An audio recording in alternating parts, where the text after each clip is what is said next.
Over the past few months, I've noticed something. More and more of my friends and neighbors are buying electric vehicles. And one thing I keep seeing over and over again is this. A lot of them still don't have a level 2 charger at home yet. And honestly, after using one myself, I genuinely do not know how you can own an EV without it.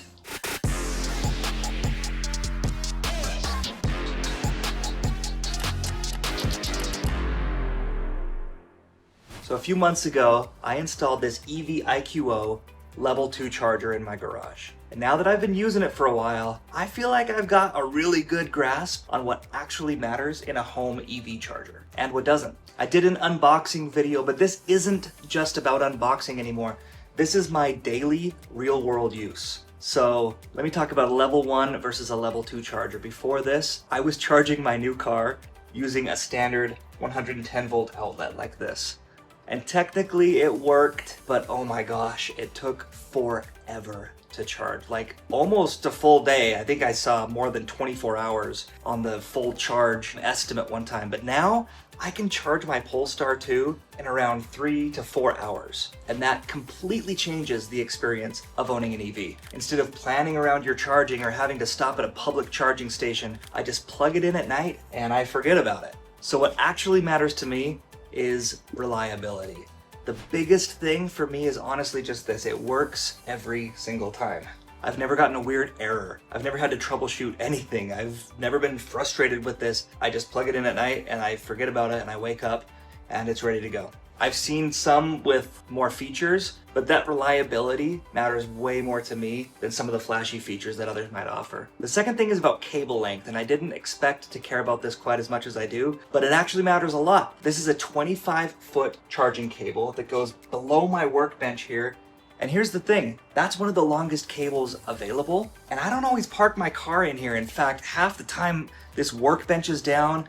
My garage is also my workspace, so I'm working in here, I've got tools, and I'm parking out there. And sometimes I don't park super close, and this 25-foot cable is enough that I can pretty much reach my car wherever I park it, and it's just perfect for me. Looking ahead, I would always recommend a longer cable. And my daughter is almost 16, which probably means that we'll eventually have 2 vehicles using this exact same charger. One inside the garage, hopefully, and one outside the garage. That's hers. And the cable is long enough to handle both of those situations and kind of work off both cars.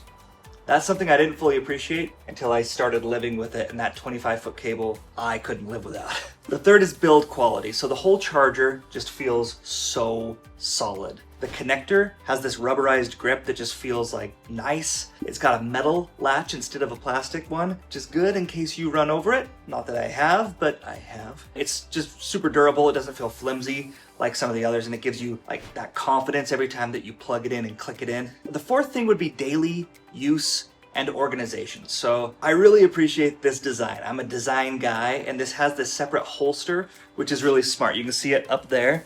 And because the charger itself has to stay near the power source, you can mount that holster wherever. Like I initially mounted it right here, but then I realized like, no way, I'm gonna put it up there, and that way I can unholster it, plug in my car, and holster it back up when I'm done. And that cable management makes everything super clean and super organized. The cord can wrap up nicely around here, but for me, I've got it underneath my workbench, and it stays organized instead of ever looking messy. The other thing that I wanted to mention is the fluorescent light on this holster. So this is a kind of funny story, but my family and I were in Mexico recently on spring break, and we had someone staying in our house to kind of house sit and dog sit. Well, she drove an electric vehicle and she wanted to charge her car while she was here. Well, we have a camera in our garage like we have in our surveillance system. And in the most non-creepy way, I was just checking to make sure that she got her car plugged in okay.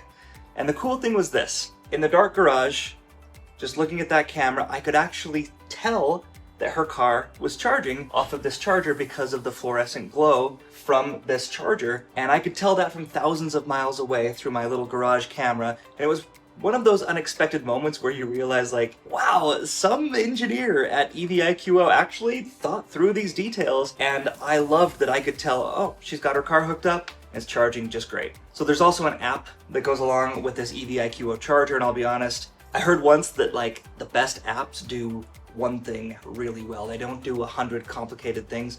And that is exactly what this app does. I love being able to schedule your charging, monitor the usage, and charge during off-peak hours. Sometimes you can be charged more, no pun intended, during peak hours, and so you can schedule it so that you're not being charged that electricity during the off-peak hours. The app is simple, and it's a set it and forget it kind of a thing. And if needed, you can also adjust charging levels depending on your home setup and depending on how many cars you have. My experience installing this, I have a whole video on this, but I handled everything safely that I could myself, and then I brought in a licensed electrician for that final electrical connection and the 240 volt electrical, which is one thing that I won't do myself. But if you already have any MA 14 to 50 outlet installed, setup is honestly super straightforward. And if you don't, then you can run that 240 volt and you'll be awesome. So one thing I also appreciate is the amount of built-in like safety protections here.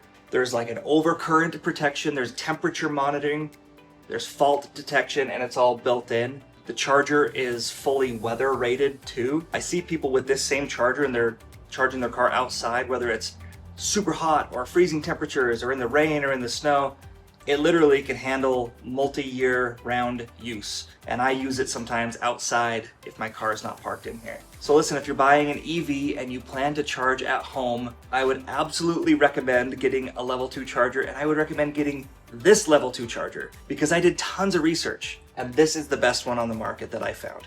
It's fast, it's reliable, it's easy to use, it's super well designed, and it's flexible for like real life use. If you're a real life person like me, this has been like the perfect option for me, and it's probably the thing that I use the most. For me, the biggest takeaway is this. The charger is what makes owning an EV feel super easy. You're not going to a gas station, you're charging it at home, you're just plugging it in at night, unplugging it in the morning. I do about 2 times a week. You don't think about it. You just charge, and it's completely automatic. It just happens, and that is exactly what you want. You just don't want to have to be worrying about things. This just makes it so easy. So if you've got questions about EV chargers, installation, or daily electric vehicle life, drop them in the comments. I wished somebody would have done a video like this for me before I bought my car. So that's why I'm doing this now for you, is hoping that it helps somebody who is looking at this and saying, okay, I'm buying my first EV. What kind of charger do I get? This is the one that I got. This is the one that I researched, and the one that I think is the best. Thank you for watching, and we'll see you in the next project.